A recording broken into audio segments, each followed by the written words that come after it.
Come over here. Good Yule.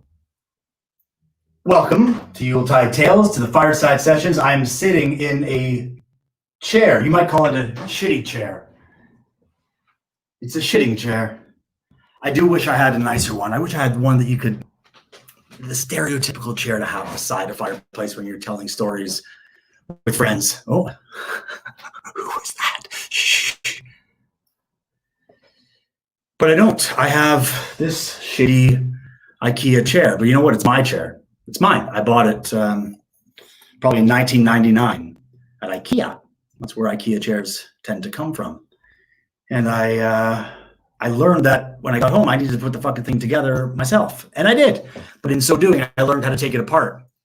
So that was useful. And that's probably why I still have it. I took it apart and moved it from Peterborough to Ottawa, from Ottawa back to Toronto. I think it stayed in a box while I was in Toronto for a short while. And then took it to Edinburgh, and then London, and then New York, where it also stayed in a box, I think, the whole time we were there. And now it's here. It's my fireside chair. So you can make fun of it. Yeah, it's not the coolest chair. I don't care what you think about my uncool chair, because it's mine. It's mine. I'd love to talk more about that, but I don't want to put you to sleep. So I brought some friends to talk about time passing and, maybe a little bit of redemption. We were talking last night with some friends I play music with. I was hanging out with them, but as we do, it's all virtual these days. And it was nice to see them discussing Christmas movies. I'm sure you're going to watch some Christmas movies. And the three examples we each came up with, our favorite Christmas movies, are the ones we look forward to most watching, were all based on the Dickens Christmas Carol. So there's something about that story of redemption can happen at any time in your life. And this sort of theme that resonates through the times, especially in a year like this. Not even this Christmas, every Christmas. So let's celebrate it. Let's celebrate our lives and live fully as we can through these boxes and our mobile phones and our Zoom calls and our StreamYards together-ish. I'm Sam Simmons, and this is the Fireside Sessions. Oh, who's that knocking on my door? It's my old friend. Hi, Dave. Hello. Merry Christmas, Sam. Merry Christmas, happy everything. Good Yule. Good Yule. We're both wearing kind of green jumpers. That's Yeah, cool. we should have coordinated that. I'm branded, though. Yeah. Branded. That's good. Yep. Nice. Hi, Dr. Nick. There's a tree trying to get up your nose. Oh, I know. I'm just thinking, when we talked about National Lampoon Christmas Vacation, I don't think anyone talked about redemption really much when it came to that film. I think, look, I'm not one for detail, but I'm pretty sure that was the fourth in our top three. So It was Die Hard in there. Of course. He says, of course. This is Dave. There's only one person who can answer that for sure, and that's my friend Struan Ralph from Glenfiddich. Hey, Struan. Nope. He's a man of few words, Yeah, many beards. Long. Like to come in muted for the gravitas. Yeah. You have us waiting on your every word. It's great power. I made hilarious quip about Die Hard being a Dickensian classic, and then I came off mute.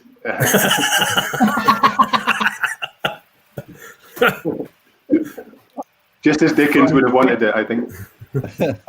Yeah. Let's invite Julie Hamilton from Elixir Distillers. Hey, Julie. Merry Christmas, everybody. Merry Christmas. It's beginning to look at these trees behind you guys. It looks beautiful. Oh, I get it right. We're getting there. Now, Nicole Austin is dialed in from the US, but she is mobile. She may struggle to hear us. We may struggle to hear her, but we need to see her, hug her, and feel like it's 2020 passing. Nicole, thanks for being here. Hey, Nicole. Hey. Hello. It's so good to see your face. You'll have to explain why you're in your car a little bit later. I hope everything's all right. Yeah, I think so. We'll see. All right. Let's see. And then speaking of beautiful Christmas trees, John Glaser. Hi, John. Hello, everybody. Happy holidays. Can you Hi, hear me? John. Yes. Loud and clear. Loud enough. So I don't know what we're doing tonight, but we have a fire. We have several fires, it looks like. John's got one cooking. Arthur Motley supplied one in the center of your screen. I've got one behind me, and I'm sweating like a pig. You need a nice, refreshing beverage. Perhaps our friend Jack from Scottish Mixology can hook us up. Hey, Jack. Can we offer our guests a drink, please? Yeah, I can do that, no bother. Where are you right You now? ready? Okay, so I don't have a story for you, but I do have a refreshing beverage in the form of a penicillin. So a penicillin to me is essentially a whiskey stir with 3 primary flavours: smoke, ginger, and honey. So off into the shaker goes 60 ml of the character of Islay, Eerily Lindsay, 60 ml.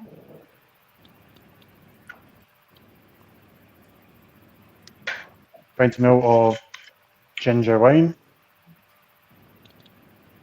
So this isn't a traditional penicillin recipe, it's my own twist, but as far as I'm concerned, it's equally as good, if not better.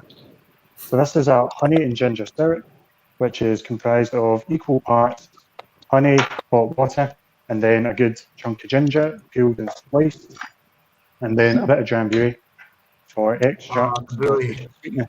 Blame it on the buoy. So it's ending up quite a potent drink. We'll temper that with a bit of lemon juice to bring the flavours out. A bit of chocolate bitters, cocoa bitters, sorry. And then add an extra bit of creamy texture. We add some egg whites.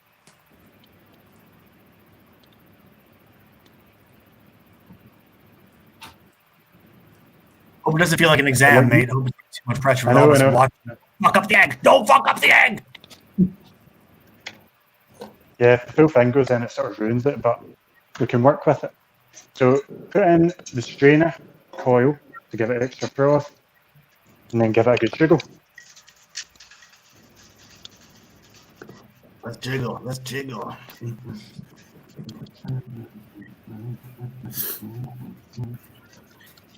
All right, don't jiggle. Fine. Thank you, Dave. Oops.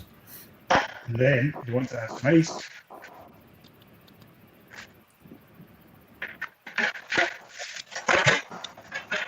So in true IKEA style, here's some I made earlier. You want to fill the shaker with about, if you've got big cubes, they're preferable. Put them in and then shake again.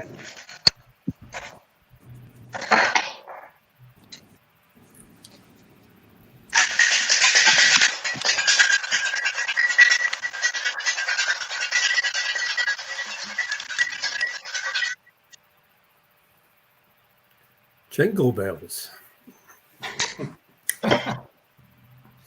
Then into a chilled glass. Strain away.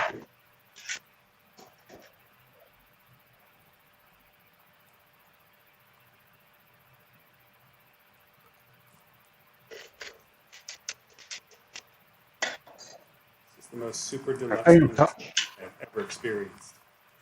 Garnish with Fucking serious. It's an early toilet break for anyone watching. There you have it. Scottish mixology in its own. Yeah, baby. Let me see. Let me see. Oh. Yes, please. Cheers. We'll all have one.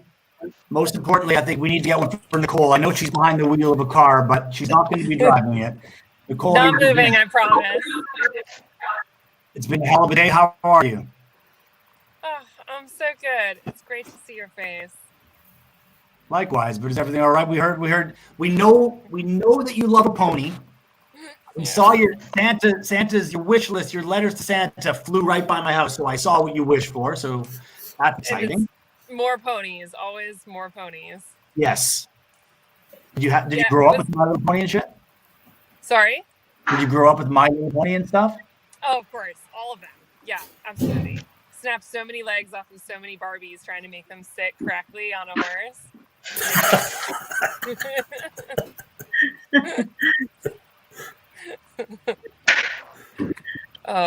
Yeah, sorry. So I am not driving, but I did have a bit of a comedy of errors this morning out fox hunting with my horse, and she managed to cut herself. And so rather than being fireside, as I had a whole setup, I was so proud of myself that I had planned. I in all of my 2020 skills I used to lay out the room so you could see the fire, and I had the ring light. I was so ready for this, but alas, I'm sitting in my truck waiting for the vet for my horse instead. But Well, I tried. Exactly. And we're all happy to see you too. You did say it's nice to see us, but I know that many people on this call, when I said that you were coming, they were really chuffed to have a chance to see you this year. It's been so strange being so far away and not being on the circuit and seeing one another and visiting. But we've done this a few times, and I really appreciate it. Thanks, Nicole. Yeah, I miss you guys. Miss you too. Seems a long time since Seattle, doesn't it? I know. Man, talk about, a world away, but that was the last trip I took before all this. Yeah. Yeah, it's John, crazy. Do you go back to the States at Christmas, John? Ordinarily, I do. Usually, yeah. But no, this Christmas I am right here with this fireplace. Right. So it's a new Christmas for you as well. I guess most people are feeling that around this Hollywood Square. Yeah. Doesn't look like a bad place to be. It could be worse. I could be sat in Nick's office having a drink all those rare malts he liberated from under his desk. But we won't go there. Drinking, it's so nice to have a drink. Thanks, Jack. Thank you so much for that. Thanks for doing that with us. We are all going to start to consume, and I'm going to let you go on to enjoy the rest of your night. Thanks a lot for being here, Jack. Scott for Mixology. Cheers. Thank you very much. Anyway, Thank you for having me. It is medicinal too. It's the name don't lie. What do you tend to drink at Christmas, Drew? Well, Forest is the home of tea and biscuits. It's a town founded on tea and biscuits. So I've been on a steady diet since March, just prepping, slowly upping my quota day by day. So there's actually a statue just behind my house here on the first tee of the golf course of the McVitie's family, who donated all the land for the golf course on the proceeds of digestive biscuits and rich teas. And the stone is erected so it looks like a biscuit being dipped into a lovely cup of tea. So that's basically we live on tea and biscuits up here. And Christmas only brings the quota higher, to be honest with you. There's more time in the day to have tea and biscuits. So, and then occasional lovely drams of this, which has been going down very well in this household, as it has in many others, I'm sure. Yeah, all 12 bottles that we sold we're very happy customers. So we're delighted. We're delighted with how that's been doing. Thanks, Struan. Thanks for being we number certainly 11. appreciate the 2-for-1 and all of those as well. So. Are you a whiskey house, Dave? Did you drink sherry? Like, is this the time of year for stereotypical drinking? Well, I drink sherry all year round, so I just drink better sherry. I'm probably more Madeira, actually. I branch out, but yeah, it's fairly fortified kind of season of celebration in the Broom household. Yeah, lots of wine as well. And now that my daughter's got into cider, we seem to be awash in strange fermenting apple drinks. So yeah, it's going to be good fun. It's going to be a lot of fun. Yeah, see, it would be boring. I mean, this time of year is Manischewitz for me, so I'm not going to even answer the question. Julie, Nick, John, what sort of drinks? Go on, Julie. Traditional, all at the risk of saying all the drinks, I drink more wine definitely, and and definitely lots of whiskey as well. So, can you hear that beautiful tune? Yeah. That's lovely. So this was like the Christmas drink for me because my parents had one of these at home that they must have been given somewhere, I don't know. And it was empty. And when I was a kid with my brother and sister, every Christmas we were allowed to take this out and let the ballerina dance in front of the Christmas tree. So this is a real Christmas, and you can see her in there, I think, dancing around. Yeah, I wonder what it was. So it's a beautiful ballerina. She's lovely. She's mine. She's trapped in a box forever. Can that be the theme tune every time you speak, Dr. Nick? Yes. What a heartwarming story. A very heartwarming. Well, I Yeah. wanted heartwarming Christmas stories, so I thought I'd give them that. It brought a tear to the eye, that did.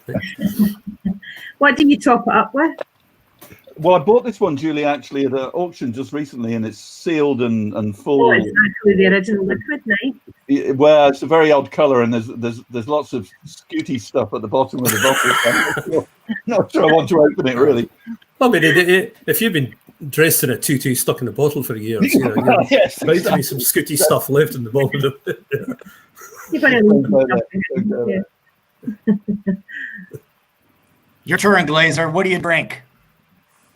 At Christmas, I think I drink more of everything. I'm with Dave. I've got a bottle of 2000 Madeira here that I'm waiting to crack at Christmas. We celebrate 20 years of Fox. I'm going to celebrate it with Madeira, as you do. And I just placed probably my last order of wine, of a couple of cases of wine from this place in Barcelona that I love to buy wine from. And after Brexit, it's going to be a lot harder. So, it's wine. Get it in now. Madeira. Get your orders in while you can. There's some urgency. Where'd everybody John, go? I just kicked him out because I want to talk to you. I've been meaning to talk to you too. So. Well, we have spoken relatively recently. Before lockdown, I came and visited you maybe in February, the beginning of this year anyway, which feels fucking... February, right before, yeah. And then like a week after you were there, 2 weeks after you were there, I went to the U.S. to do a distillery and a cooperage trip, and I didn't come back until June. I didn't come back until June because on the way back we were in Kentucky, at the last leg of the trip, I went to trying to spend the weekend with my mom before coming back to London, outside Atlanta, and I came down with a fever and a cough. Okay, and was it the vid? It was, back then there were no tests. It was the early days. I went to a hospital and we don't have enough, we need to save these for the old folks and other people. They just said, assume you have it. And so I was at my mom's, so I ended up staying there, and fortunately she didn't get it, but I helped her out, and I was there till June. And now it seems like between June and now, it's just I've been burning the days. It's been Making up for lost time. So you recovered all right, it sounds like. And when you came home, Zach and Josh were married or what? Yeah, exactly. Well, actually, my oldest son Josh was in the U.S. at school, so his school closed, so he came to my mom. So we were there together for whatever that was, 3 months. That's nice. Anyway. Yeah, well, not anyway. We're talking tales of COVID times. Well, it's one of the tales, but these are trying times. Look at you. And is it time to bring back optimism? Well, you're a bit late. I think we got a vaccine now, mate. Sorry, you're gonna have to call it something else. But okay, we have a vaccine, or we have vaccines coming, yes, but there's a long way to go. Well, I think we're due, and there might be a sign that there's an 11-year cycle. Because can you tell us about this whiskey and when it came out and why? So that came out in 2009. Optimism. That was the first. Yeah. So that was right after, or within half a year of Lehman Brothers going under, launching us into the Great Recession back then, and I just thought, you know what, I'm going to play a small part in trying to help people get out of this recession, because when the economy is down, unlike a pandemic, it's it's all down to us individually, as groups, as businesses, as governments, to try to lift us out of the situation. And I just thought what we needed was optimism, because everybody was just so down on everything, and the sky was falling. So I thought, let's do a whiskey called Optimism. And there you go. And there was the first whiskey that, I went to this design agency called Stranger and Stranger back then. And first label they ever did for us was Optimism. It might be their first original style label as well. That's very impressive. Nah, I won't. Yeah. So we've been thinking about optimism, and we're talking about it over the months, over the last 9 months or whatever. Is it time to bring back optimism? It didn't feel quite right. Should we be optimistic right now? I mean, people dying, all this stuff. Hope. Yeah. That's somehow a gentler term too, isn't it? But there is, the wording on the back of this, I don't know if you could use it now, but the intention is always good. And I don't know, for some reason, John, you always take on, since I learned about you and first met you, I think in 2003, early doors for your business, you've always taken on big challenges. Would you think that's fair? Is that something in your personality? Yeah, you can be I don't mind being a heretic. You can be a positive heretic. You can be a heretic with positive intent. I believe Galileo. I mean, I just, when I was 12 years old, I was in 6th grade, and they made us, the gym classes, the PE classes were separate, and they made us come together with the girls, and my friend Todd Baker and I, we thought that was not a great idea. And I know this is a long time ago, ladies and gentlemen. But, so we started this petition, and we got everybody in the class, all the boys, all the girls except for one girl, to sign it. And we took it to the Board of Education, and we got in the local newspaper, and they still made us go to do the PE classes.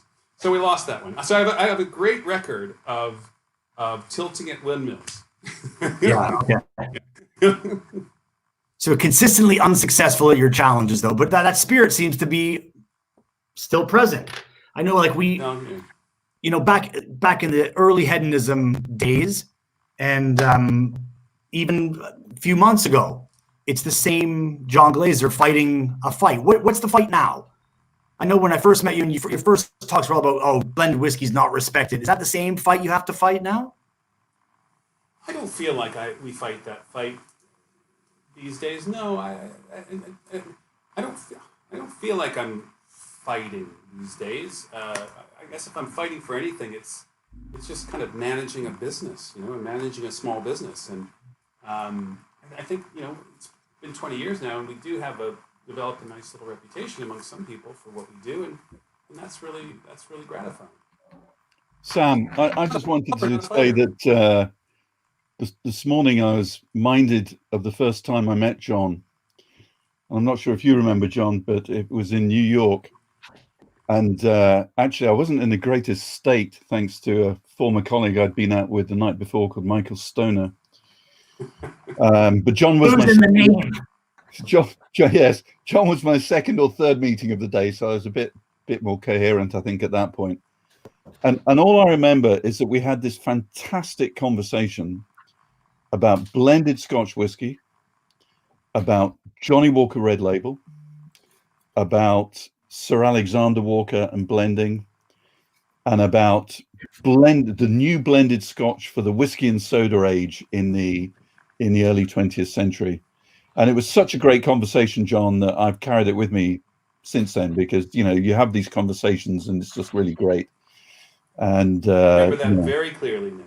Very clearly. That was really inspiring to me to think, wait a minute, this guy, he's got an accent, so he must speak the truth. This was in New York, and talking about things that you were speaking truth to what I was trying to do, and it was so inspiring. Yeah, it was wonderful. Hi, Nick, which is why I started reading your book last week, and I'm loving it. This is quite a work, a life's work, I would say. Well, thanks, John. And if Sam gives me some time after he's carried on speaking to you, I might read out a bit from this about blending, which you may or may not have got to. But I'll leave. Please do. Sam, I'll leave that to you just now. So everyone knows, if you're in the sort of studio of the StreamYard, Nick jumped in by sort of waving that he wanted to come in. It sort of helps. You're all welcome to do that if there's a point you want to jump in on. Okay, so please do it. And then it also means at any point I can ignore you or just remove you. I don't know what else more to talk about, John, but I did want to open something with you. 20th anniversary of your company that inspired me, inspired people like Nick Moore, inspired everyone on this call. I'm sure not even just the whiskeys. I think it's sort of, as a Canadian, there's something in an American sticking to Scotch whiskey in the UK that meant something, and changed my perception of possibility in this category. It seems so trapped in tradition, but suddenly didn't. Sat in a room with you presenting. It's almost anything seemed possible, even when you faced adversity, and even when you told us about the challenges, and even when we learned about Spice Tree, and we learned about transparency hitting a brick wall, and when we saw you speak at the whiskey show saying the same thing I've heard you say for 20 years. But part of that is maybe a bit demoralizing as well now, because you do have to still say it, don't you? Yeah, but these things don't happen. People's perceptions don't change overnight, especially there's perceptions of the public, and then there's walls that are up, in terms of industry. Perceptions don't change overnight, and I've got patience. Well, it's a long game. I think it's important to remember that, isn't it? Whiskey, but any business, humanity, the changes, it is a long game. 10 years ago, you gave me this. Right. Oh, yeah. It's your 20th anniversary. This is the 10th anniversary of Compass Box. Can I open that? Is that worth any money? Can I open it? I don't know what it's worth, but yeah, you should definitely open it.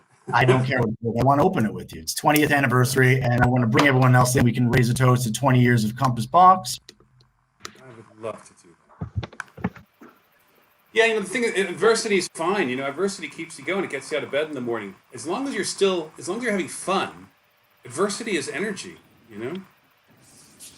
Well, Nicole, have you faced, I know you have, so it's a loaded question. Can you give us some vignette of the adversity you've maybe faced in your whiskey journey? Maybe summarize some of that for people who aren't familiar with it. Actually, I was almost going to wave when you were chatting to John, because I got to say, he's been such an inspiration and a real North Star in a lot of ways. I don't know, John, if you remember the first time we met, but it was at a whiskey fest. It's got to be almost 10 years ago now. And you were so polite to me and welcoming, and just, I was brand new distiller. I think I had been in, distilling for maybe less than a year at that point. And, so many folks just dismiss you, right? As you don't have the right last name. You're not from Kentucky. What you're doing couldn't possibly be worthwhile, and you just hit that so constantly. I think I remember the very first time I was quoted in a piece for the New York Times, and I was so excited about it. And I was like, we're going to be in the New York Times. This is such a big deal. And I'm paraphrasing the headline here, but it was basically craft whiskey is terrible and it's never going to be good, and everything you're doing is really dumb. You should just stop. Was pretty much the theme of the article. And so I remember meeting someone like John and Dave too. That I think I met you at that same whiskey fest, and for people just to be welcoming and be like, absolutely, you're one of us. You're making whiskey, you're trying to make better whiskey every day. You're one of us. Come on in, and that was so meaningful. And for me, and just showing that a small business could succeed in this industry. I think for a lot of folks now, if you weren't there 10 years ago, I think it's hard to really understand how much the industry has changed in that time. And the idea now, I don't think people question that there's room for a lot of different players, but then it was there weren't that many, and none of us were really sure if we were going to pay our rent the next month at all, so we're over that hump a bit now. And it's been a long journey. And then of course I moved over to Ireland and experienced a little bit of what I'm sure John has gotten over the last 20 years of, an American coming over to Europe to try and tell them how to do things. And, that goes super great. Totally great, super great. I remember distinctly having a conversation with the Brian Kinsman. You know, he was basically trying to figure out a polite way to ask me how to make American whiskey good. It's like, some of it is good, I swear. It's supposed to taste that way, actually. It's been a long journey, and now it feels amazing to be looking after, you know, a heritage brand like Dickel. I mean, talk about, you know, I knew nothing and no one 10 years ago. And to have responsibility for a legacy brand like this now, I feel so lucky. I have some really amazing whiskeys to work with, and I have some really talented operators who have been totally willing to try whatever I've asked them over the last 2 years. So very exciting. And John, I tell you what, I think about you a lot with the new whiskey releases I've been working on for Cascade Moon. So I'm gonna have to send you a bottle and see what you think. I look forward to that. It sounds It's awesome. subject to great taxes. Sorry. I just say I was spent a lot of time in Tullahoma in the 90s, and one of the best smells in the world was when you drove up to the warehouses above the distillery and the doors were open. I mean, I love Scotch whiskey warehouses and stuff like that, but the smell that hit you when you went into those Tullahoma warehouses was just astonishing. Really was. It's a special place. It's a really special place, and yeah, there's a lot of really fun intensity of flavor in those whiskeys, and they can be really wild and really different. Well, Struan and Julie, since American whiskey is so boring and doesn't taste great, you must have some opinions on that. It was so rare to hear Brian Kinsman being derogatory about anything. I've spent most of the last 6 months he was being so polite, right? That's what I mean. He was trying to figure out a polite way to ask me why it all tastes so terrible, because he would never be rude. Yeah, I think he's been on an almost constant Zoom call with me for the last 6 months, because most of the markets want maybe the global ambassador to say a few words of introduction, and then they want an hour with Brian talking about the whiskey, and I step in with the quip. So I was chatting to him earlier before he went off to Bathgate Golf and Football Whiskey Night. Him and David Stewart are doing a tasting for them, fundraising, and no joke, DCS is in the full Santa outfit. Gemma just showed me the picture. Yeah, he is a very convincing Santa Claus too.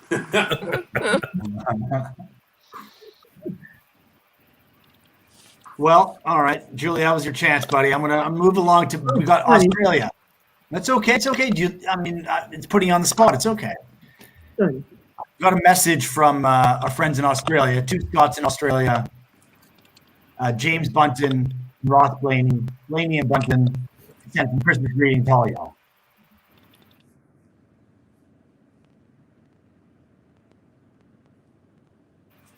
That's right, Nick. I saw you stand up. This is a toilet break. It's about 5 minutes if anyone needs it.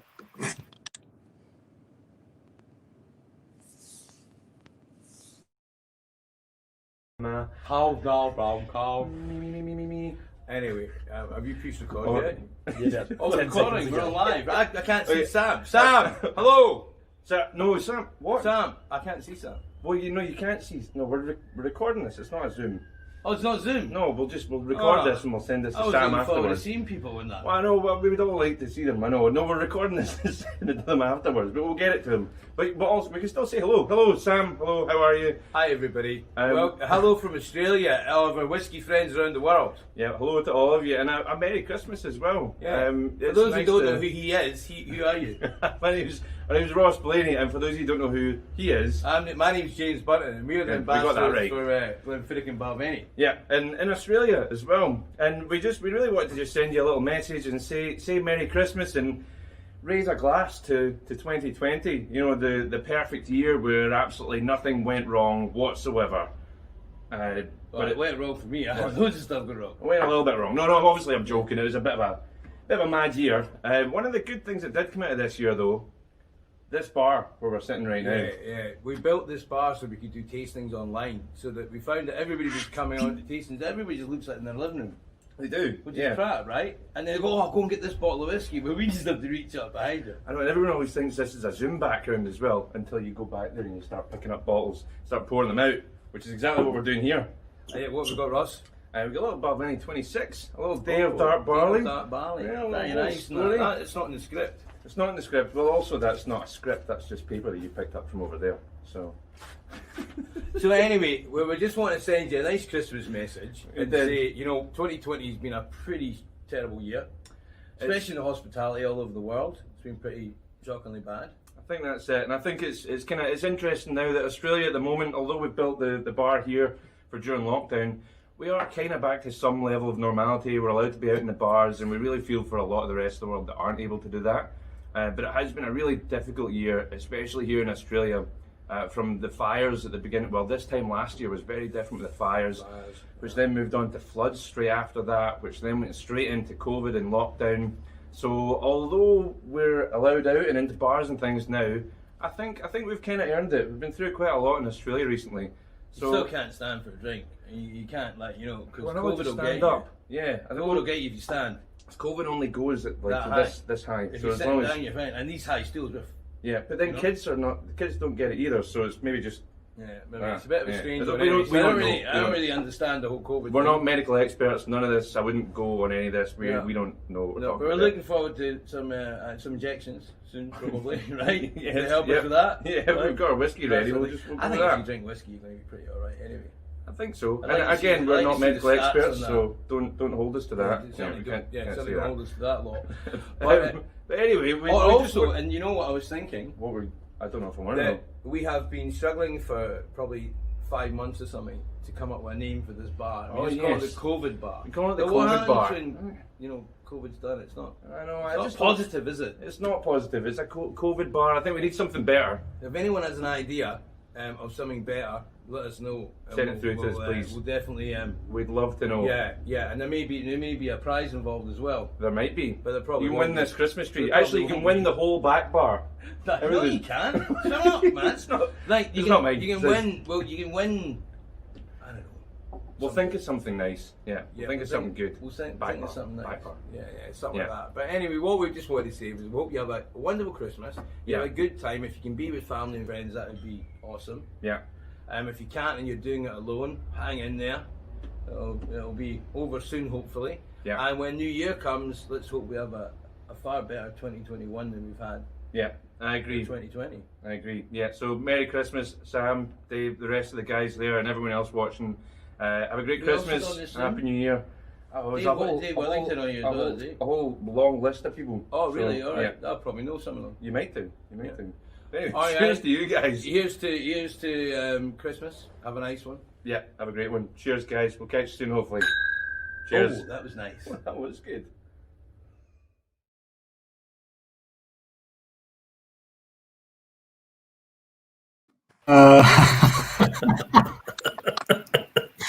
You can see why I miss them. Oh, we're Classic. so far away. And even more hilarious, they're in a country that when Christmas comes, there's no snow. I don't know why I find that so funny, but maybe it's because I'm Canadian, but that's barely Christmas. There's no snow here in the American South either, which is a constant disappointment to me. You need more songs about Southern Christmas then. None of this New York shit. I'm sure there are some. Dolly Parton sings a Christmas Of song. Of course she does. God bless Dolly. But before we bless She's Dolly, Amen, sir. let's Amen. Save send the it world. back to James and Ross. Thank you guys. I think they should call the bar the Plague Pit. Called what? Sorry? The bar. Call the bar the Plague Pit. Yeah. Well, you saw their handles. You might win a prize. I don't know what the prize is today, but you saw their handles. Send them a message. There's a chance of winning something totally fucking useless. I'm not sure, but love you. Thanks a lot, guys.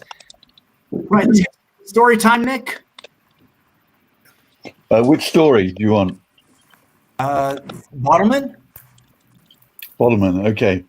If So you're not this is, feeling, we can move along. We can talk. No. some more. Do this one.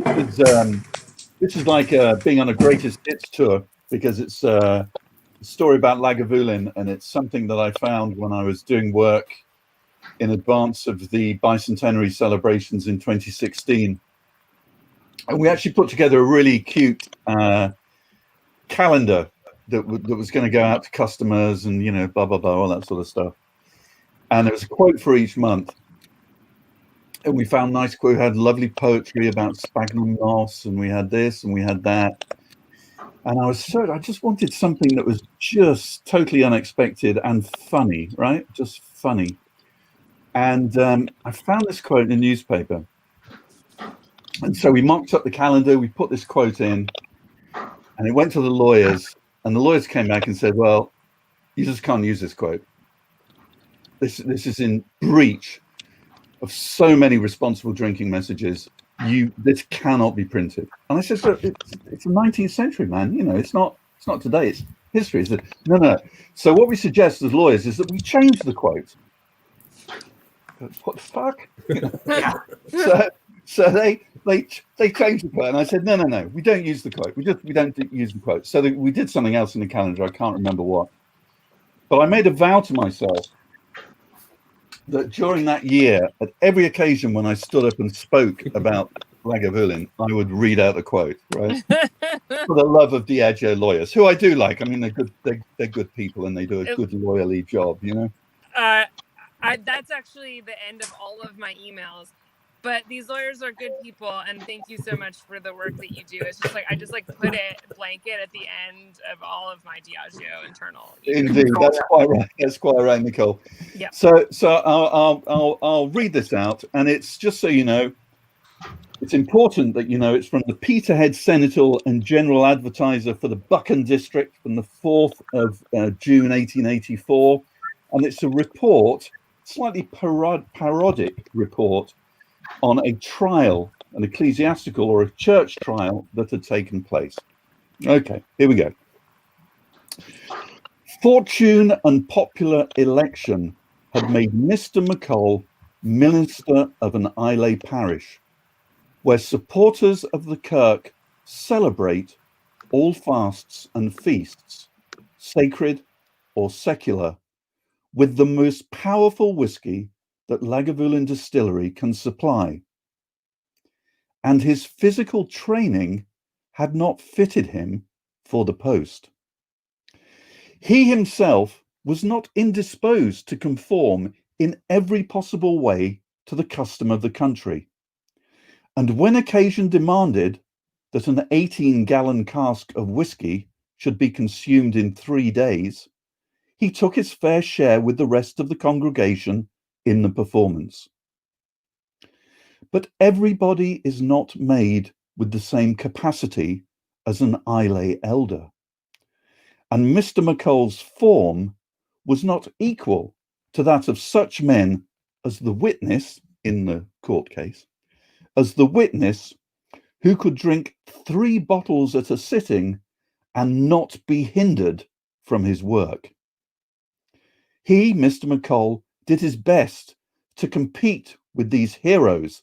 The lawyers really took exception to that, right? He did his best to compete with these heroes, but in vain. And they, for their part, were ashamed of a minister whose head was so much weaker than the Islay standard. The 3 bottle men, therefore, complained of him to his ecclesiastical superiors, and Mr. McColl had to go as a warning that Islay ministers must be of equal drinking capacity with their parishioners. That's the 3 bottle men story time. You can't see this at home, but I can see like down below all the guests, and people were moving around giggling, including our friend Nicole. Oh my God. Oh, I can't imagine story. the conversations. I was just like really having a lot of empathy for you trying to email Diageo's legal team about that. I cannot imagine. Yeah. But it's a wonderful story, and it's interesting because I was talking with Dave and Sam to some people a few weekends ago, and we were talking actually about drunkenness and public displays of drunkenness, which was very common in the early 19th century, the 1820s, 1830s. 1840s. But then it became, and people commented on the fact into the 1850s and 60s, you know, that public drunkenness was not something to be admired, or, you know, amongst men in particular, or to be celebrated. And certainly consumption of alcohol, I think, moderates, you know, a lot from the 1850s onwards. Just in fact, as Scotch whisky is taking off and all these big brands are developing, and drinking is becoming far more respectable. I think we think that in the Victorian area, people stop drinking. Well, they don't. Look at the business, you know, they don't stop drinking, but they drink in a respectable way. And that takes us into hot toddy and all of that sort of stuff, as Dave, I'm sure, will agree. Yeah. Well, this is definitely the perfect moment for me to run from this conversation, both to save my Diageo job, but And your also because the vets just arrived. Oh, brilliant. You know, it's really worked out quite beautifully. It's like, we're starting to talk about public drunkenness. Oh God, sorry, I must go No, the vet's here. I can't hear you. Oh, but all the love in the world. I'll see you guys hopefully back very soon. Have a great Christmas, Nicole. Lovely to see you. Well, lovely to see her. I hope the horse is all right. She's a great lady. A trailblazer. But so casual about it, unlike Glaser. He's got to make such a big deal about fucking everything, doesn't he? I know. God. Everything's a fight with him, you know. Look at his demeanor. Just the way he's crossing his arms. You know, we gave you a bit too much love earlier, Don. I'm trying to undo it. It looks like to me. I went to risk going to visit her in Brooklyn when she first started distilling there. Because you just knew that, you know, she was going to be presence in this industry. Very humble, very modest, extremely intelligent, and so passionate about it. It's good. Yeah. Cool lady. Looks like something's trying to get in through that chimney. I don't know what it could be. Oh, hello. Ho, ho, ho. Hello, I am, for contractual reasons, Father Whiskimus and not Whiskey Santa. Hello, children. How are you all today? Hi, fine. I'm not going to play at this game. But Nicholas, you've been a very good boy this year, and I bought you a present. Oh, really? It's a brand new book. It's called Arthur Bell. So much better, more interesting, and easier to research than Johnny Walker. It's not really. It's this. But you won't got one of those, so you don't want another one. So there we go. Oh, who else have we got here at the moment then? Oh, hello there, Julie. How are you? Have you been a good girl? Of course I have. Always. Oh, I have brought you the traditional gift of an almost empty bottle of Fireside. Please use it well, and I'll keep it up with the iron brew on the side as well. I'll finish this later in your honour. Right. Excellent. Oh, who else do we have there? Oh, hello there, John. Have you been a good boy this year? I've tried. I've heard tales. So I've heard that you're trying to play with this whiskey blending thing that I've heard people talk about. So I've got you some whiskies so that you can have a go. So it's little kits, you can put them together. And I've got a bottle of Johnny Walker, so you can make sure that you're any good. So you prepare yourself and see how well you've done. So. I've been trying to rip them off for years. Anyway, who else have we got around? So yeah. Oh yes. David. Hello, David. Have you been a good boy? I've been extraordinarily good. Yeah. So what have I got here? I've got this excellent book about Japan. It's called The Way. Oh, wait a minute. No, you wrote that. No, you can't have that. I've got this really difficult to find book about No, you wrote that as well, actually. Yeah. Unfortunately, I've now run out of books, so I'm afraid you have to have the Booby Prize. It's a book called the DCS Compendium. Somebody called Simmons wrote it. I hear it's all right, but you know, it's not up to the standard of the previous books. So, oh dear. And who else do we have? Oh, hello, Struan. How are you? Very well. How are you doing? Excellent. As a gentleman who who has a similar issue as I do currently with the horrors of lockdown and, working with the elves. We have to be socially distanced and wear masks at all times. So, where's it gone? I had a mask. Where's it gone? No, it's not like it. Here it is. I have a special present for you. It is an extra long mask that you can put over your face, and then as you can see, my beard is shorter than your incredible beard. So what I've done is, what you can do is you get a stapler and a pair of underpants. You staple these together like this. There we go. Imagine that worked. But what you have then is you have a pocket, and you can tuck your beard into the pocket, and it's even more safe. There we go. I'll send this to you shortly. That these are clean. I have stapled my pants together. That's not really. That's. Yeah. Anyway, ho ho ho ho ho. Onto your nose, Billy. That would have been a bit embarrassing. I was going to try and make a extra long pair of a mask out of a pair of pants, but that didn't work very well at all. So, but no. I have another present somewhere. Oh no, Nicole's run away. Oh, never mind. Are we going? Yeah, she had it. We can send it to her, Santa. Yeah, well, I was going to. I did search around to try and find a really impressive limited edition bottle of whiskey, but I decided that probably wasn't right. And Sam told me that she was a big fan of ponies, so we have an incredible My Little Pony set for it. But unfortunately, it's not here. So it's a Pegasus and Unicorn one. So I have a lion with a stick in its head and and a small griffin from a coffee company. So. But I have one last thing. Sam, have you been a good boy this year? Until March. Until March. Yeah, I know what you did. I've seen the videos, and really, they're all available, especially this website. Anyway, so yes. But Sam, I got you a present. I feel you need to change your lifestyle. You've been slumming this for too long. I've got you a glass. What you do is you put whiskey in this, and then you can pour it into your face rather than using a mug. I know it's difficult to believe, but it is a possible thing. A glass can make you a classier gentleman. Even you, Sam. This nose is not going to fit in the top of that glass, Santa. All right, you've got a point there, mate. So never mind then. Yeah.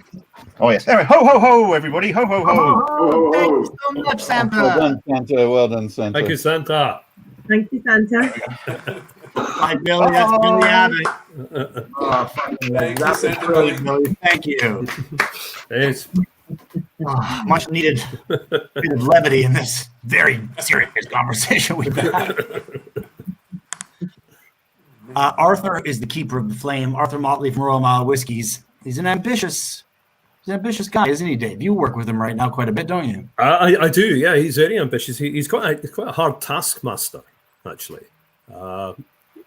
He digs out all manner of weird things and forces you to try and understand them. Yeah, it's been good fun working with him tonight, because my understanding is he found a story or a vignette from smuggling and sort of illicit distilling in America that he thought would be fun to do a little panto of, a little M-dram. What do you mean? What are you laughing at? Fun is not a 4-letter word, Nick. I only got 2 lines. I mean, yeah, they're very important lines for Nick. In some ways, they're the climax, but I really need to ask Arthur to set this up for us and for our poor viewers who are going to suffer through this. May I also add at this point, chuck on some headphones. This is more enjoyable when you can hear anything and be horizontal, because shit's going to get boring. Just kidding. Arthur, thank you. Nice to see you, buddy. Thanks for the fire and thanks for the idea.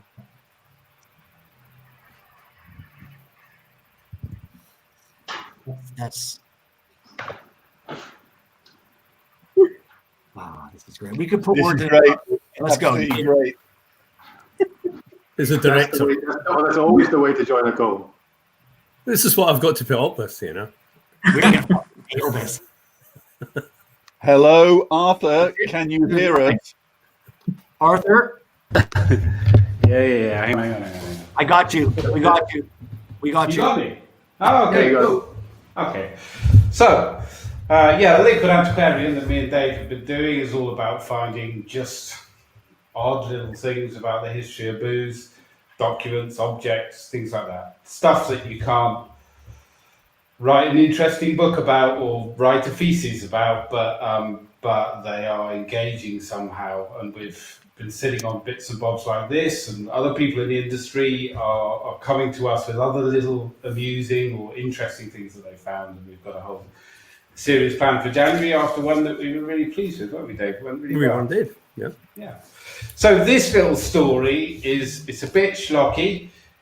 It was published in 1932 in a British magazine called The Wide World. What was it called? The Wide World magazine. It's a kind of a little bit Reader's Digest-y, but also a bit kind of gumshoe hero kind of style.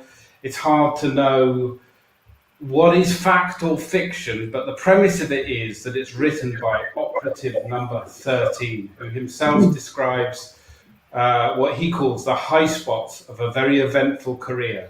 All are absolutely true, but names of persons and places have been disguised.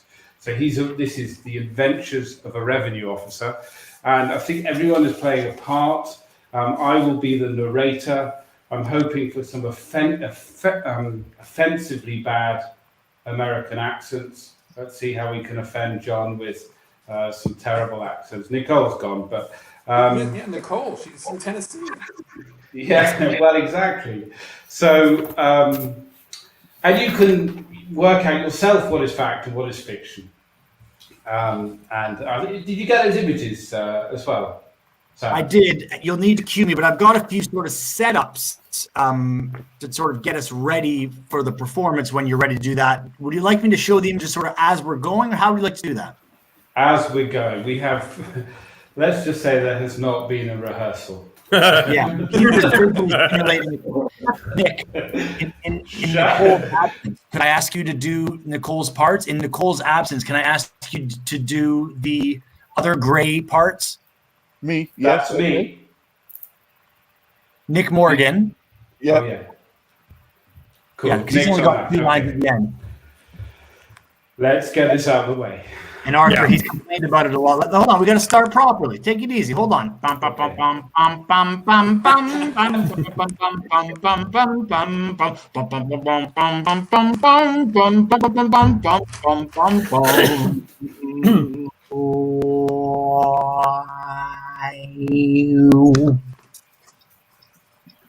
Memphis, Tennessee, with its thousands of waterfront roustabouts, its hard-boiled rivermen, its poor white trash, its well-to-do but thirsty plantation owners, soon became one of the wettest spots in the United States.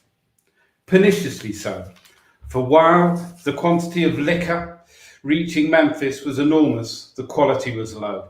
Most of the stuff sold there was crazy whiskey, a horrible concoction that made men wild and turned harmless drunkards into murderers. The crime rate increased alarmingly, and at the same time, word got out that a great distillery situation somewhere in the Mississippi River supplied most of the trouble broth that was making Memphis a dangerous place in which to live. The distillery, so the word ran, was operated by a whiskey ring composed of the most notorious waterside characters, and Old Man River is the spawning place of desperate men. These river rats, suddenly made affluent by the tremendous profits of their illicit enterprise, had become imbued with the idea that the law couldn't touch them. Word had gone up and down the Mississippi that they proposed to use their supply of steamboat anchors for sinking the bodies of dead federal agents, should any of that despised breed presume to molest them. How easily such a plant could be hidden among the cypress swamps, the wooded islands, the lonely countryside, or the evil shantyboat towns along the Mississippi River can be fully appreciated only by persons who have travelled along that great stream. Arriving in Memphis, I secured cheap lodgings on the waterfront and set out to make the acquaintance of as many bootleggers as possible, passing myself off as a steamboat deckhand. My story of having made a clean-up in a shantyboat poker game was accepted without question. I had money, and nobody cared how I had got it. One day I strolled into a tumble-down shack which bore a crudely painted sign telling the world that it housed a pool room and cigar store. From the frequency with which sturdy rivermen passed out the door supporting each other, however, I had concluded that something stronger than cigars and more exciting than pool must constitute the chief attraction of the place. The speakeasy proprietor sold me liquor without requiring references, and by dint of pouring as much of the stuff as I could down my blouse front while I pretended to drink, I soon acquired a local reputation as a guy that can hold his liquor. Meanwhile, keeping my ears open and my mouth shut, I managed to pick up a considerable amount of information without exciting suspicion. Casey, the proprietor, sold the vilest moonshine that it has ever been my bad fortune to taste. By holding a tumblerful to the light, one could see flakes of metal floating in suspension, and the smell more nearly resembled that of varnish than whiskey. As for taste, it was like swallowing liquid fire. Now, there's a few people who may have issues with where they're taking cut points, I would imagine here. But anyway, we'll carry on. Casey, a bleary-eyed giant with a red puffy face, looked at me askance when I leaned against a rickety bar and asked in a husky voice for a shot of white mule. Who are you? He Never demanded. been here before. How do I know you're all right? I laughed and shrugged my shoulders. Maybe I'm a revenue officer. Don't I look like one? Casey reached beneath the bar for a dirty glass and a half-filled bottle of moonshine. No? He cackled. You don't look like a revenue. If you did, I'd throw you out. You may be one for all I know, but you certainly don't look it. Here, have some moonshine on the hoose. I could have arrested Casey then and there for bootlegging, but I wasn't interested in petty lawbreakers just then. I was hunting the actual whiskey makers, and I had a hunch that Casey might prove a valuable source of information. Keeping up my pose as a tough river rat, I visited Casey's place more frequently until it virtually became my headquarters. There, I rubbed shoulders with shifty-eyed fishermen, warehouse thieves, and roistering steamboat men. Casey introduced me to some of them, and it was not long before I was being greeted by my self-imposed nickname. I called myself Needles McGee. One day, I asked Casey in an offhand manner where his liquor came from. He flipped a thumb over his shoulder and replied, Up the river. It's pretty rotten stuff, Casey, I remarked. Must be made by a bunch of fishermen who don't know their business. Tastes as if it's been made in a wash tub. Huh? He snorted. That's all you know about it, you duck wallopers. You make me tired. To hear you mutts talk, a guy would think you was raised on champagne. This whiskey, made in a wash boiler, was not any such thing. That booze came out of the biggest floating distillery in the world. He stopped suddenly, as though fearful that he had said too much, and fell to wiping the bar.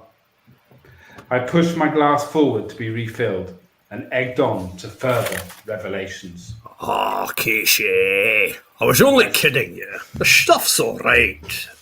But it's not all right about the floating distillery. What is it anyway? A steamboat with a still aboard? That would be a smart way to work, you know. I like to get in with that crowd and make me some easy money, if you know what I mean. Casey looked at me queerly.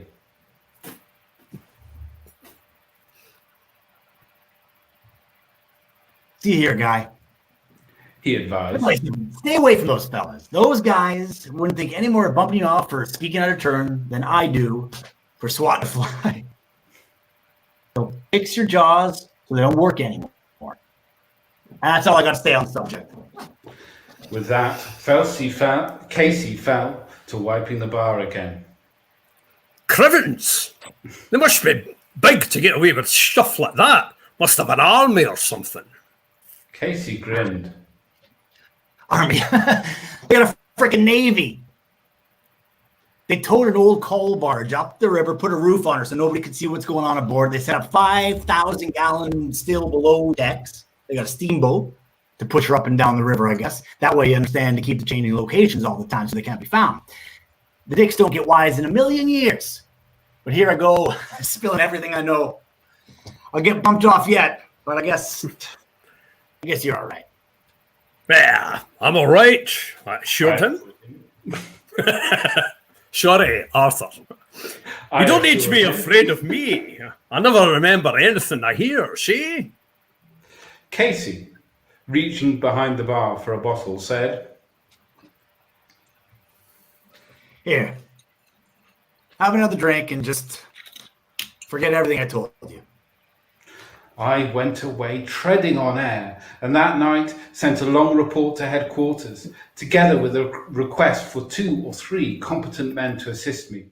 I was burning with anxiety to go up the river in search of it, but deemed it unwise to disappear until Casey had had time to forget his incautious remarks. I allowed a week to pass before announcing casually that I was shoving off for New Orleans. In the meantime, I received a coded message from headquarters informing me that agents Hammond, Frederick, and McDougall had been sent to a small river port 100 miles about Memphis with instructions to await my coming. This news pleased me, for these 3 were among the most capable officers in the service.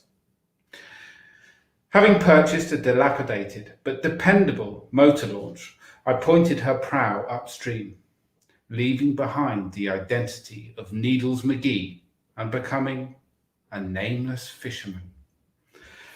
For hundreds of miles above Memphis, the Mississippi winds a serpentine course that never remains exactly the same 2 years in succession.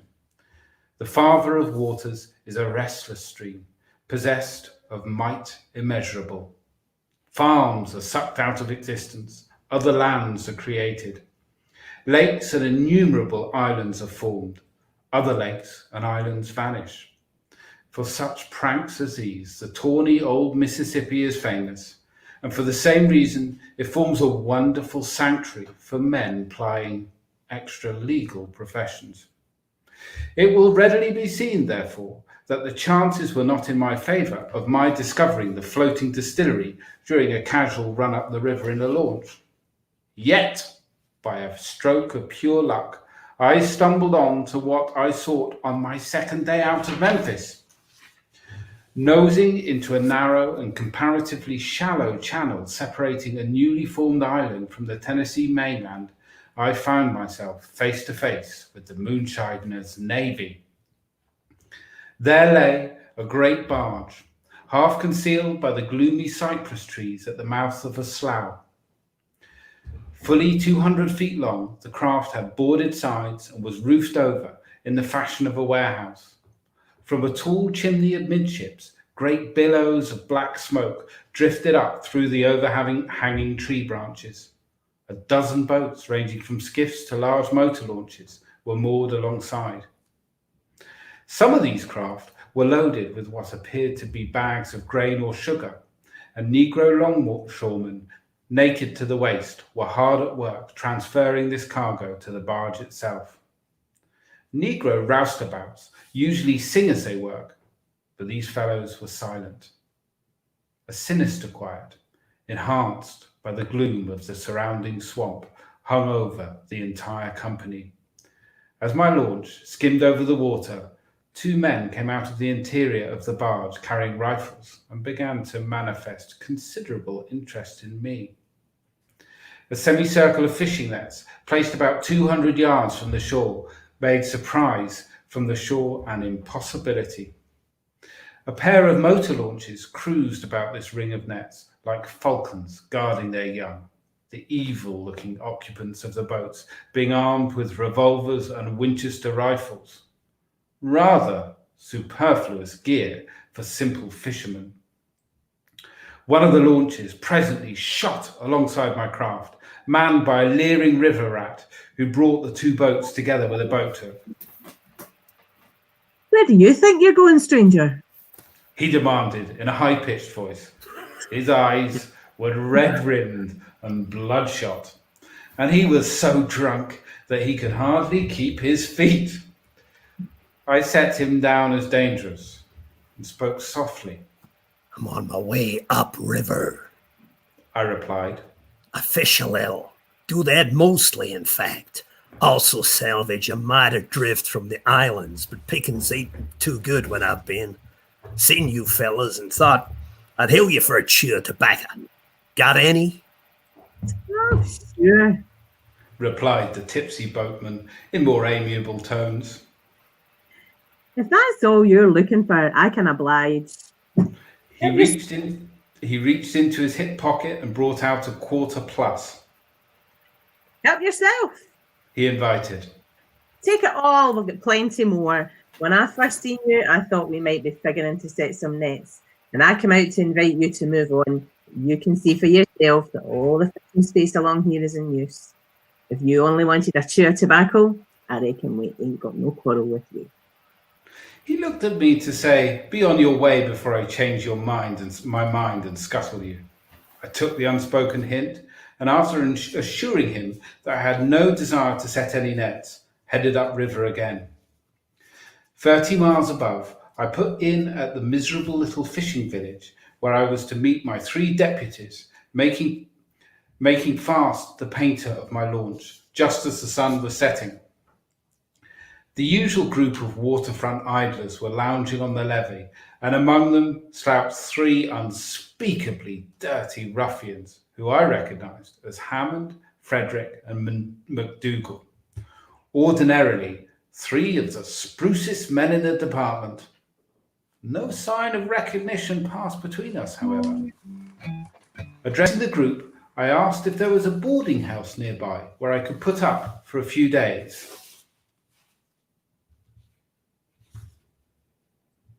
Who's Hammond?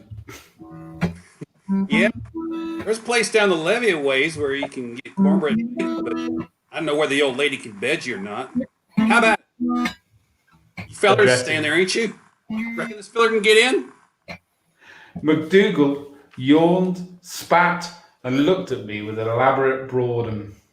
Well, I reckon I ain't seen no boarding house where there wasn't room for another one. Come on, I'll show you the way. I'm getting supper time. Hammond and Frederick volunteered to walk with us, and thus it happened that old Lady Murphy supplied bed and board that night to 4 Federals instead of 3. That night it was decided that Hammond, McDougall, and Frederick should make a fishing trip down the river to see for themselves just how the land lay. My men returned, bringing bad news. They moved the barge, Hammond reported. We found where she'd been moored, but that was all. She hadn't been gone long, though. We could smell the whiskey. For days on end, we searched the sloughs and bayous up and down the river, on both the Tennessee and Arkansas sides, without finding a trace of the floating distillery. It began to look like we would never trace the floating distillery. Another week passed, then Frederick and Hammond, cruising along a cypress-covered island on the Arkansas side, located the barge once more.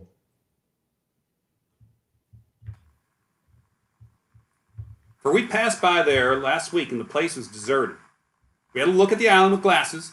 It's covered with 5 or 6 feet of floodwater and trees stand so thick a monkey couldn't get through. Moonshiners gone to the trouble of cutting passages in and out. Those passages provide the only approach at the barge from the shore, and they represent a lot of work. What do you think about our chances of slipping through one of the passages and surprising them? I demanded. Can we do it? Not a chance.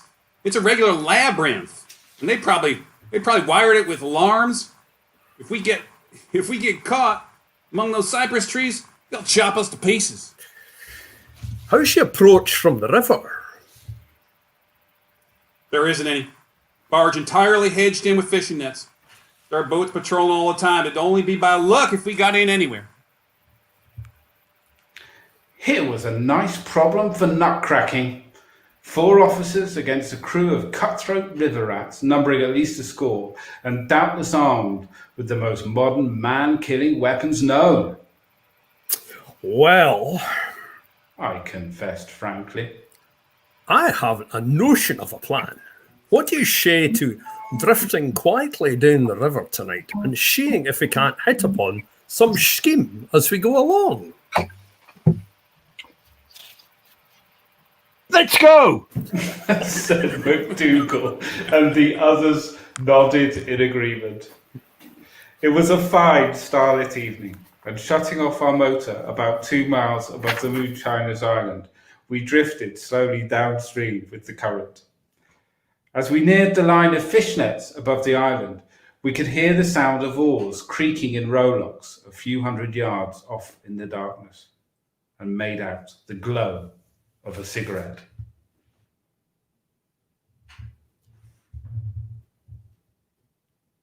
That's their patrol, whispered Frederick.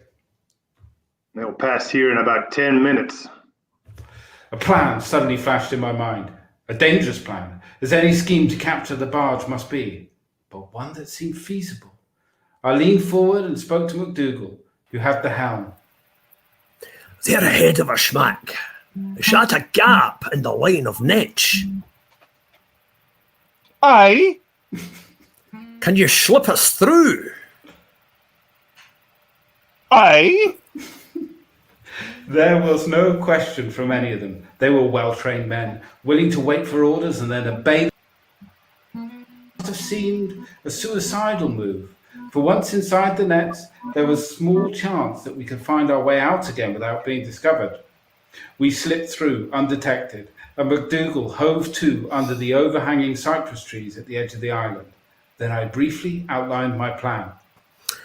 Well, let the Moonshiners themselves guide us in, I said. It was Hammond who spoke. How? Start the motor, then stop it by causing a short circuit. Do that 2 or 3 times and make it splutter as much as possible. I have a notion we'll soon have visitors. And then, if our luck holds, we'll capture a guide. The motor coughed and snorted, turned over a few times, backfired and stopped. Then Hammond worked on it again with the same result. Almost instantly, an outboard engine snapped into action on the other side of the island, and we heard a motor skiff start through the swamp towards us. Quick, Hammond, you and Frederick climb on up that cypress and get ready for action. Now, Mac, let her drift a few feet downstream. The motor skiff shot out of a dark tunnel among the cypresses and drifted towards us, the motor idling gently, and an automobile spotlight turned upon us. There was only one man on the skiff, and the kerosene lantern amidships revealed him as a typical riverman, hard-faced, lithe, and furtive in manner. He held a double-barreled shotgun trained upon Mac and me, but that did not worry us especially, knowing as we did that Hammond and Frederick, crouching unseen on the cypress roots, had him covered similarly. What do you birds want? Easy, brother. Point that cannon in no direction and give us a hand. We're duck hunters from upriver. Been drifting for 3 hours. Motor's gone wrong. Come alongside and see if you can fix it. After a swift look about him, he brought his boat alongside. For a moment he had hesitated, as though half inclined to put back to the barge for reinforcements.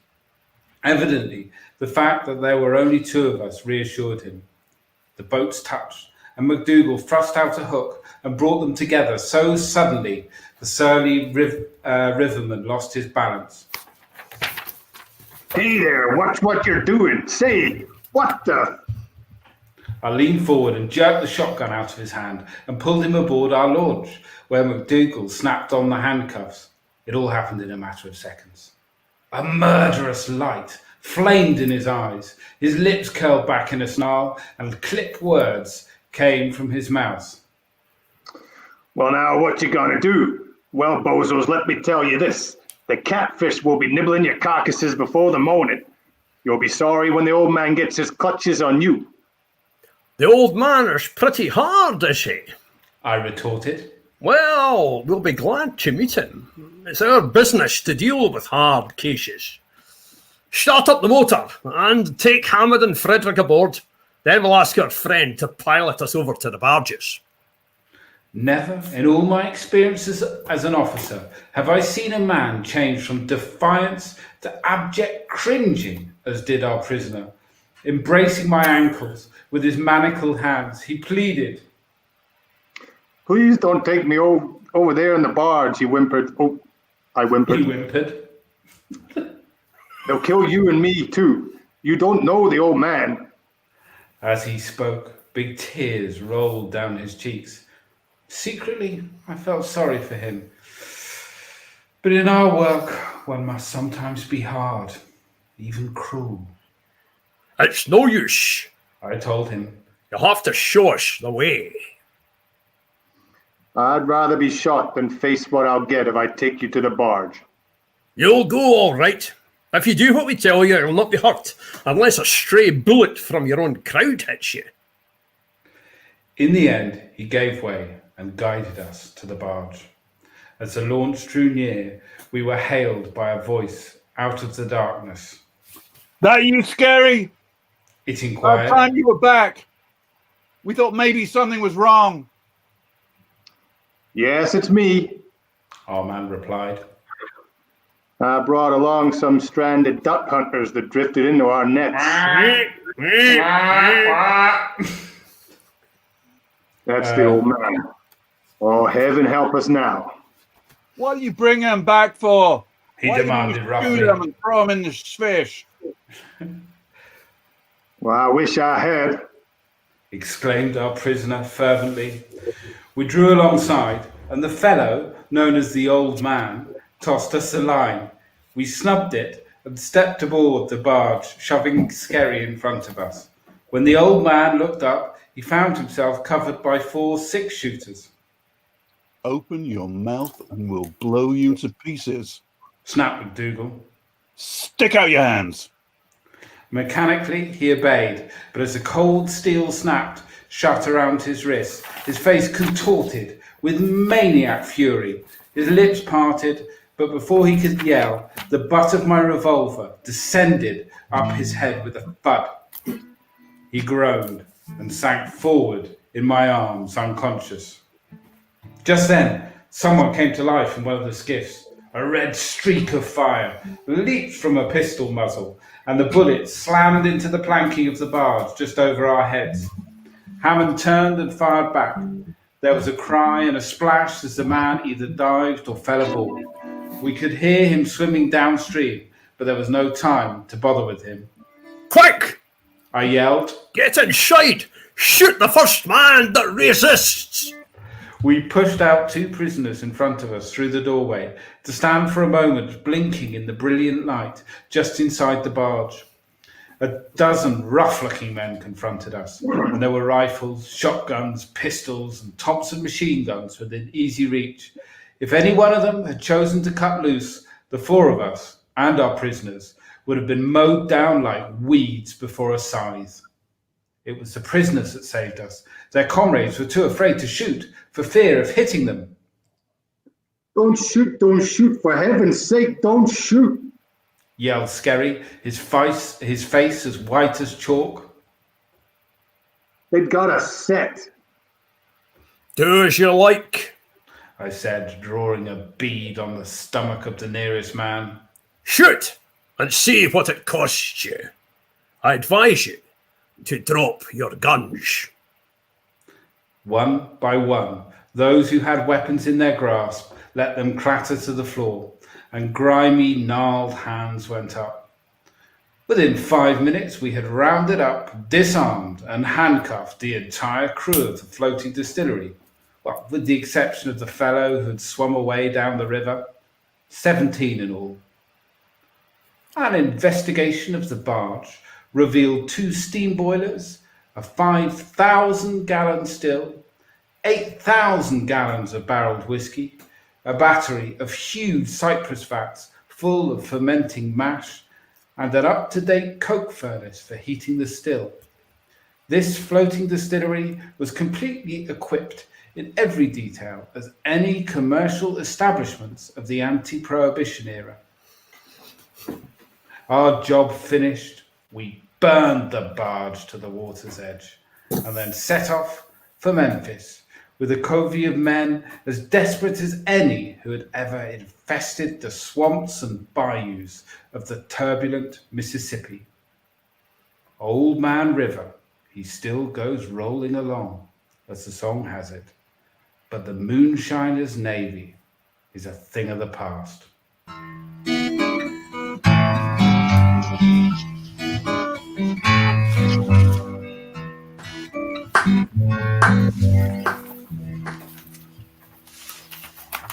Woo! The end. Wow.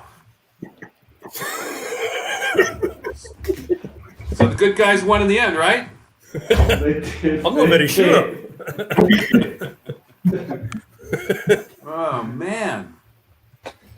So, Nick, I'm dying to know, as the only historian in the digital room, what do you think about the integrity of that primary source?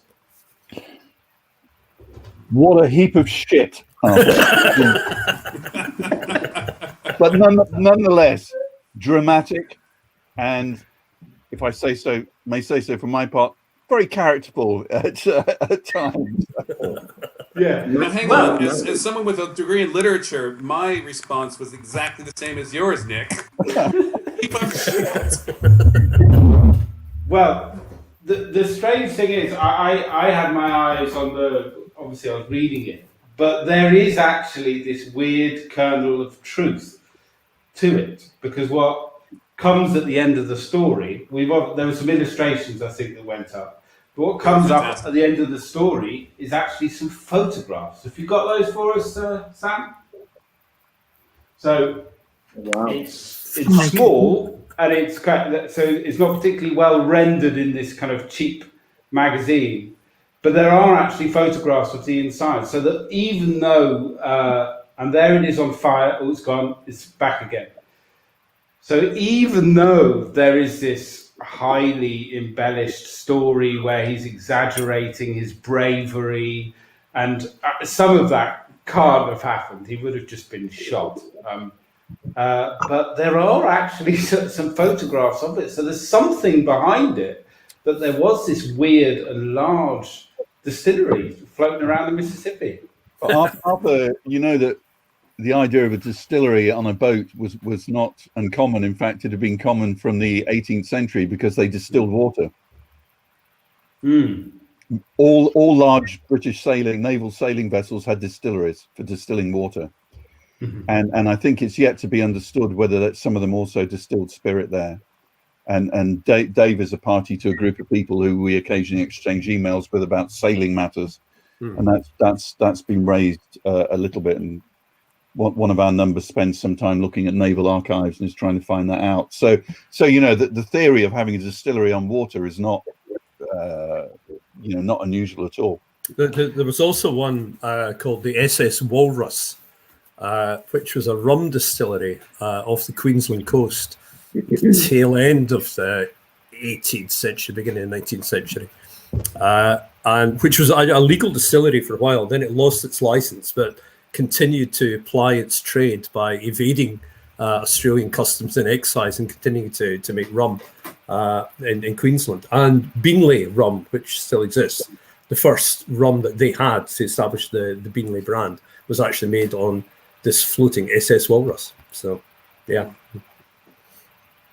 There you go. Who'd have known it? Who'd have known it? Yeah, but I do think a round of applause for the players. Listen, and for the narrator. And the narrator.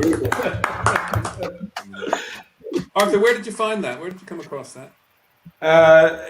Just this, like, as I say, kind of, I've never heard of this magazine before, but there is a series of this customs officer where he tells these stories, and there's some about draft dodgers, there's a smuggled bottle of whiskey in Alaska. None of them are as interesting or as exciting as that one. To me, anyway. But the magazine was called The Wide World Magazine, and I think it was published in 1932. Yeah, just a funny little thing, not history. That was really fun. That was yeah. I think I just see Morgan Freeman updating his LinkedIn, looking for a new job. But the narration is now the mantle has been handed over. I think. I'm going to slip away because I've got to put the kids to bed. But it was really fun. Bye, Arthur. Happy Christmas, Arthur. Good Arthur. Well, actually, one final thing, Nick. The business is so busy. I've now been tasked with delivering parcels, and I got to the door of one today. The lady wasn't in, and then I looked at the paperwork, and it was an order from you. It was, yes. So you can tell her it'll be delivered tomorrow. Excellent. Thank you so much, Arthur. That's what I call after service. Service, yeah. Royal Mile Whiskies. Royal Mile Whiskies, yes, absolutely. That was where it all started for me. When I moved to Edinburgh. Thanks a lot, Arthur. Yeah. Moved to Edinburgh in 2002. Royal Mile was where, I mean, the staff educated me without ever being patronizing and welcoming, as I think Nicole was saying earlier, just feeling a part of it immediately. I heard the Royal Mile Whiskies lost a shop in London, or was going to have to close the shop in London, which is a real shame. You probably, because you're Canadian, Sam, you probably only thought they weren't patronising you. Well, it's not it's a fair point. Well, when I moved to Edinburgh, it took a long time. John, I don't know if you have a vignette that relates to this, or you can tell the sort of fish out of water stuff, but just until The Office, taking a piss out of yourself wasn't really a thing. Being ironic in that way, humor didn't work like that. We had stupid sarcasm, juvenile humor, a little bit like picking on or like Trailer Park Boys, that whole thing. We didn't have that. It's okay to point out your own fault. The banter, the culture of banter. So when I moved to Edinburgh, I was really put off by people making fun of my hairline or my jumper or my, like I wasn't used to trying to become crazy. It really frightened me, Until I figured it out one night. When I smoked at the time, I asked to borrow someone's lighter at the bar, and he turned around and goes, "You can afford fags, you can afford a fucking lighter." And I was like, "A man of your stature," I got some courage. "Man of your stature should be drinking Glaser." And he was like, and he got me some 80 shilling, and I was like, I get it. No. Yeah. And it's changed me for the worse. Thank you. I was just going to say, you've never looked back, really, have you? That's a bit of a farce, and given this is Christmas, I thought I might read you something about pantomimes. Great, sure, let's do that.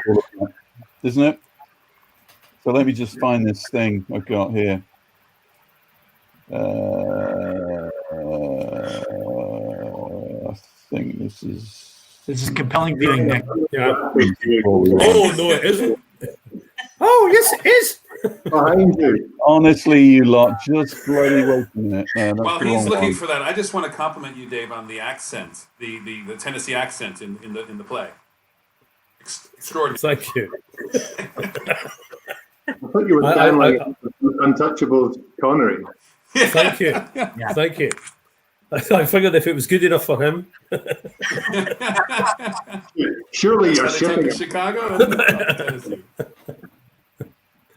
So one of the things doing the Johnny Walker book that really surprised me was the extent to which Scotch whiskey, and we are talking about principally blended Scotch whiskey in the 1880s and 1890s, had become so deeply integrated into popular culture.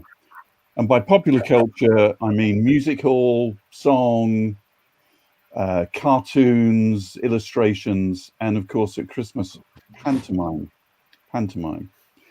So this is very short, but it's an account from the Stage magazine, 1899, of the pantomime at the Royal Theatre in Bournemouth, Little Red Riding Hood.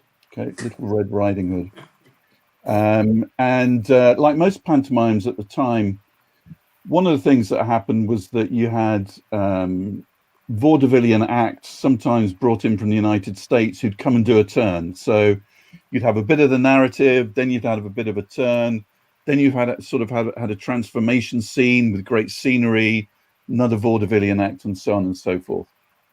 So, but this is Little Red Riding Hood, which you know is a story about a wolf, and the article talks about the different artists performing, and then it goes, the principal scenes will include the enchanted pool. You can see that, can't you? The enchanted pool. The terrace and gardens of the Baron's castle. The salon of the Grand Hotel de Whisky. And the major scene, the most splendid of the pantomime, is the revelation of the great lounge of whiskey in the hotel, where great merriment is had by all.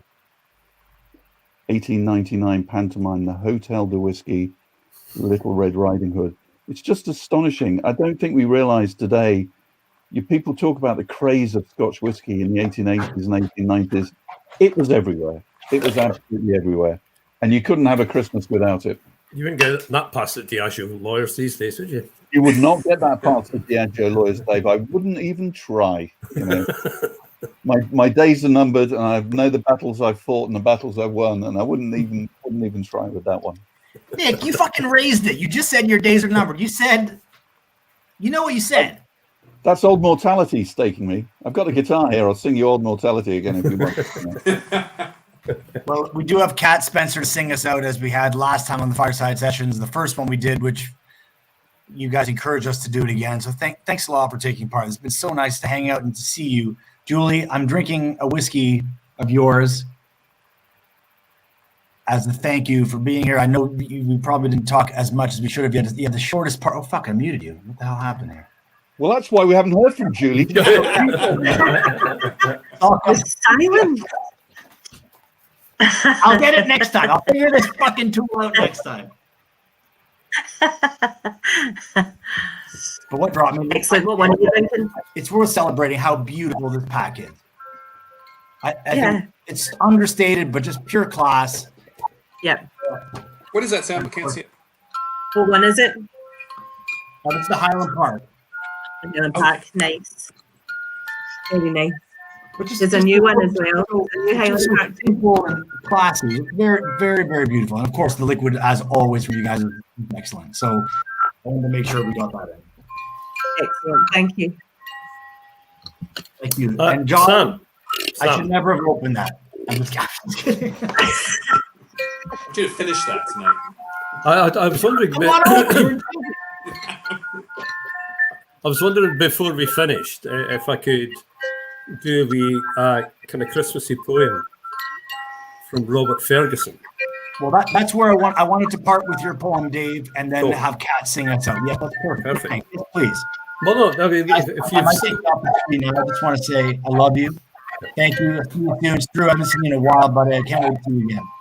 John, same. The rest of you, whatever. This has been great. Thanks so much, Sam. Thank you. Yeah, it's getting creepy now, Nick. So this is. Sam asked me to find out some Christmas rituals and stuff in Scotland, and of course, Christmas was effectively banned in Scotland from after the Reformation. I've got a Christmas tree going up my nose. So there weren't a huge amount of Christmas traditions, a lot of New Year traditions, but there was this thing called the Daft Days, because although Christmas itself wasn't a holiday, because you weren't allowed to celebrate some religious holidays, the period after Christmas and into New Year, known as the Daft Days, was when everybody went mental. And the poet called Robert Ferguson, who lived 1750 to 1774, in Edinburgh. The first person to write about whiskey in Scots, a huge influence in Burns, died aged 24 in a madhouse. So here's a bit of his poem called The Daft Days, which mentions whiskey. It starts off, it's all in Scots, and it starts off saying how miserable winter is. Now mirk December's dowie face glowers o'er the rigs with sour grimace, while though his minimum of space the blear-eyed sun, with blinking light and stealing pace, his race doth run. From naked groves nae birdie sings, to shepherd's pipe nae hillock rings, the breeze nae odorous flavours bring from Borean cave, and dwining nature droops her wings with visage grave. Mankind but scanty pleasure glean frae snowy hill or barren plain, whan winter, midst his nipping train with frozen spear, sends drift o'er all his bleak domain and guides the weir. Auld Reekie, thou'rt the canty hole, a beal for mony caldrift's soul, was snugly at thine ingle low, baith warm and couth, around they gar the bicker row to weet their mouth. When merry Yule Day comes, I true, you'll scantlings find the hungry moo, sma a our cares, our stomachs fu o gusty gear, and kickshaws, strangers to our view, sin fair year.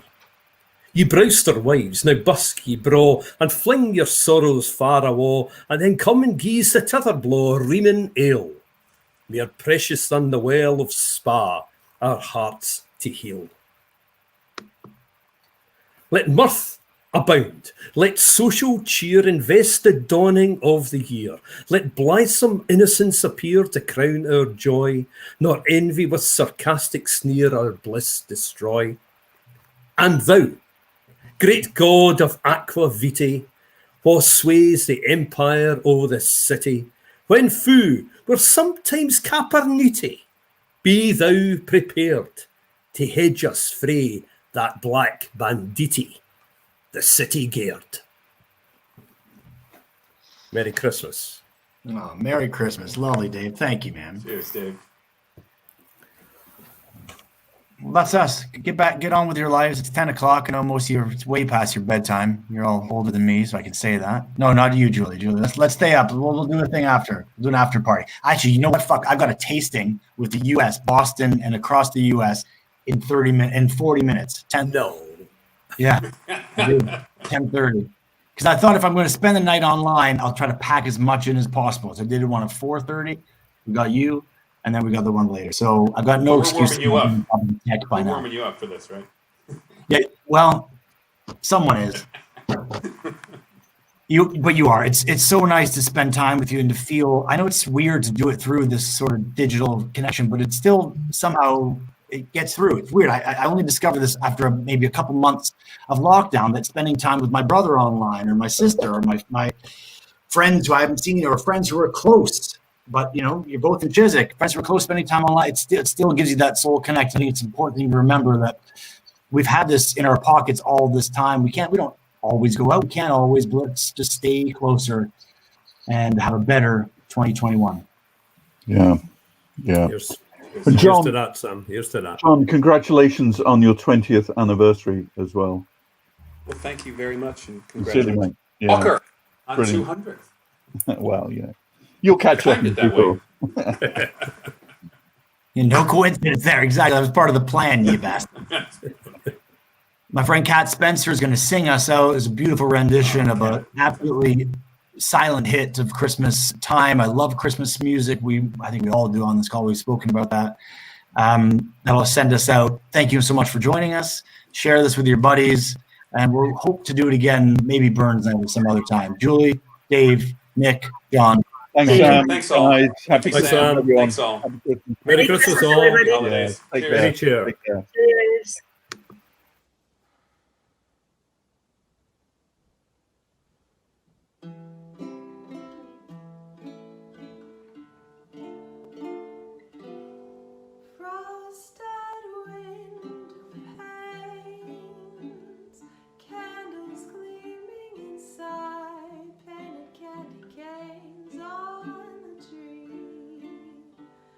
Santa's on his way.